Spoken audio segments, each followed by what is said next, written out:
Hello. Magandang araw. Welcome to my channel. Ako nga pala si Mystico Moreno or in short, Mismo. At dito sa aking channel, we will manifest love and light sa inyong Tagalog love reading ngayon na mismo. Okay, so ang gagawin natin ay ang 8-minute check-in. Okay, para ito sa lahat ng Aries. So, bubunot ako ng dalawang cards for the recent past and then dalawang cards for the near future, and then alamin natin ano yung kaganapan ngayon sa present that was affected by the recent past and what may affect the recent future. Tapos isang oracle card from the universe as advice. Okay, so gusto kong magpasalamat sa lahat ng Aries na patuloy na sumusuporta sa Mystico Moreno channel. Thank you. Please continue to support by liking this video and commenting below, or kung bago kayo dito, subscribe na po kayo para updated rin kayo sa mga post ko pang love readings. Ayan. Okay, so let's begin. So first card, King of Coins. I took the 6 card dyan pa rin naman yan. And the Star. Okay, so that would be the energy of the recent past. Tingnan natin yung energy of the near future. Okay, King of Wands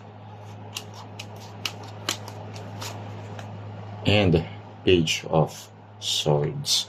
Okay, so in the recent past, there's this stability when it comes to the relationship. So okay naman siya, and this is something that you really hope for, and nag-manifest naman siya.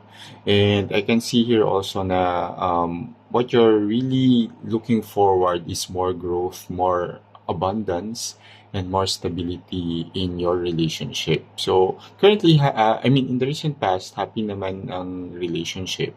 Okay, actually, ito pa nga yung I can see na nafe-feel mo na kontento ka na rin sa connection or relationship or situation na meron ka with your partner or with your special someone or your person. Okay? And however, syempre may mga hinuhope ka pa rin moving forward, siguro more growth, or kung it's a milestone then na despite the contentment, ibig sabihin parang hindi mo feel na may pagkukulang yung partner mo or may kulang sa relasyon. However, of course, as the relationship grows or habang mas nagkakakilala pa din kayo, may mga bagay din na wini-wish mo pa or pinagpipray mo pa na mangyari sa relasyon na something positive naman, or something na para sa sasaya at kagaganda din ng relasyon. Hindi naman siya yung something na parang may kulang kaya naghuhupa ako ng something more. Ay, may kulang kasi or wala to. Kaya gusto ko pa ng something. It's really just more of na parang pinagpa-pray mo rin na sana mag-last or magtagal itong relasyon na ito. Okay? And then for the near future, you can see here na with the Knight of Wands, there's something that's about to move forward really happen when it comes to that something that you hope for with the Page of Swords as an initial start or initiation that yung thoughts or ideas magmamaterialize siya into something like a tangible thing or an action.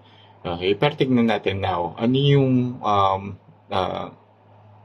present energy kung bakit meron ka nitong recent past and near future energies na ito. Okay, 10 of Cups talaga. Oh, and Eight of Swords. Okay. Alright. Yung Ten of Cups, yeah, at the moment, as dahil nga yung recent past nyo, very stable naman.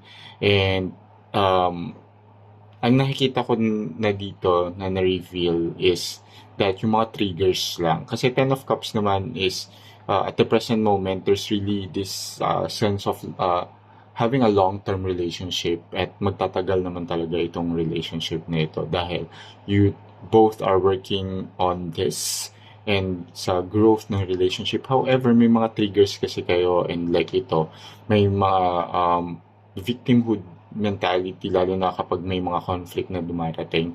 Siguro that's what you're really hoping for na mas na magbago siguro na okay naman abundant ang relationship, stable, happy, pero syempre may mga conflict minsan and pag dumarating yung conflict may mga triggers na na-on and that trigger is causing a delay sa growth ng relationship. And kaya nga, pag nawala to in the near future, kapag uh, nawala itong mga triggers na to or yung mga victimhood mentality din and other issues in your relationship, mag-move forward yung gusto nyong mangyari in the near future and yung idea ninyo of a harmonious, happy relationship would materialize. Okay? And let's see, ano yung advice ni Universe sa lahat ng cards.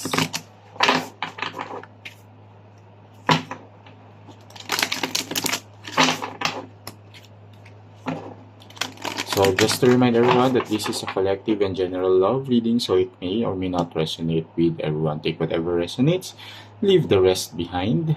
Okay? So, advice from the universe is inspiration. Yes. So, it's similar energy to the star card. So, what you're hoping for, hindi lang dapat din hope siya. Di ba pag inspired ka sa isang bagay, parang mas motivated ka to do it. Pero, yun na, meron kang inspiration kasi or may goal ka na positive that you want to achieve. So, yeah, i-achieve nyo lang yun. Gawin nyo yung what's necessary and everything will fall into place. Ayan, so ito yung quick energy check-in natin. So sana nakatulong ito. Abangan nyo na lang yung mga susunod ko pang love reading dito lang sa aking channel. Ako nga pala si Mystico Moreno, or in short, mismo. Kita-kits! Ingat!